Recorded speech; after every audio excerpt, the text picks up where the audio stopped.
Keener, the first wave's prodigal son. Normally I'd do this face-to-face, but I'm not 100% sure which way you'll jump.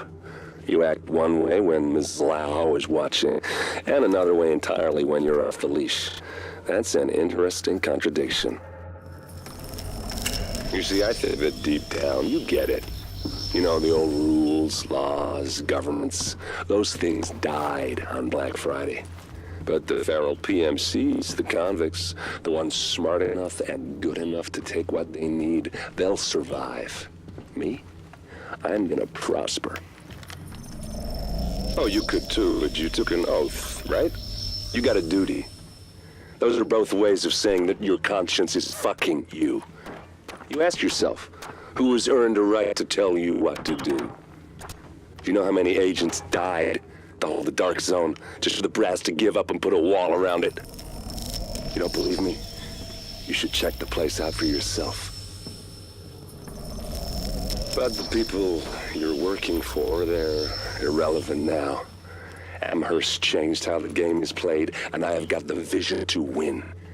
I got Chernenko, I got a DNA printer, and a very interesting recipe book. I'm gonna write my own rules. You should think about getting in on this thing. I'll be seeing you.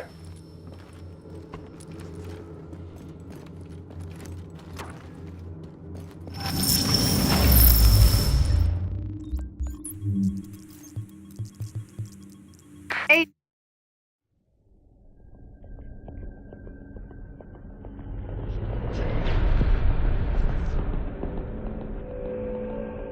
What you're looking at is the smallpox virus, one of the deadliest pathogens on the planet. For centuries, it did a wonderful job of helping keep the human population in check.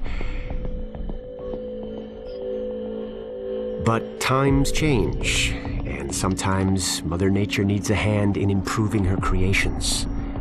Like, say, speeding them up a little bit, making them contagious when they should be quietly incubating in a host, or making them more lethal.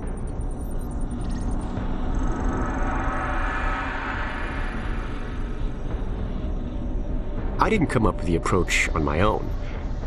My friend Vitaly is one of the pioneers in the field, and the idea has been around for years. Genome as data. You see, once we digitized DNA, we made it infinitely mutable. We could do 1,000 virtual variations in the time it used to take to grow a one-lab-grade generation of pathogens. And we could pick the best, most lethal combinations and make them real. That's how you make a killer virus, you see. Mix in genetic code from other diseases, and you move the sliders all the way up on lethality and virulence. The goal was a 90% mortality rate. I'm not sure my green poison is going to quite hit that, but honestly, that's just details. As long as most of humanity goes, the Earth stands a fighting chance.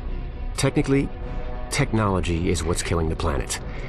But that's not really the case. It's the greed that drives the technology. But a funny thing happened on the way to $100 genome maps and 3D printed plastic toys. Someone figured out those technologies could be repurposed, modified for the greater good. Me. Now, my virus is going to do what nature's always done. Decide who lives and who dies. And if nature decides I die, then I die. If nothing else, I'll have a lot of company. Natural selection at its finest, helped along by a little unnatural genetic manipulation. It's all data, really. Life's just a method of processing it. The same way I processed the smallpox genome on my laptop. And who's to say that wasn't the plan all along? If, by some miracle, you survive green poison, then nature's decided you deserve to live. The rest of us shouldn't and won't. Godspeed. I'll see you in hell. The information you found in that lab was the crown jewel. I think we can break this thing now. But we've got some more information. A voice from the grave. Listen to what Amherst has to say.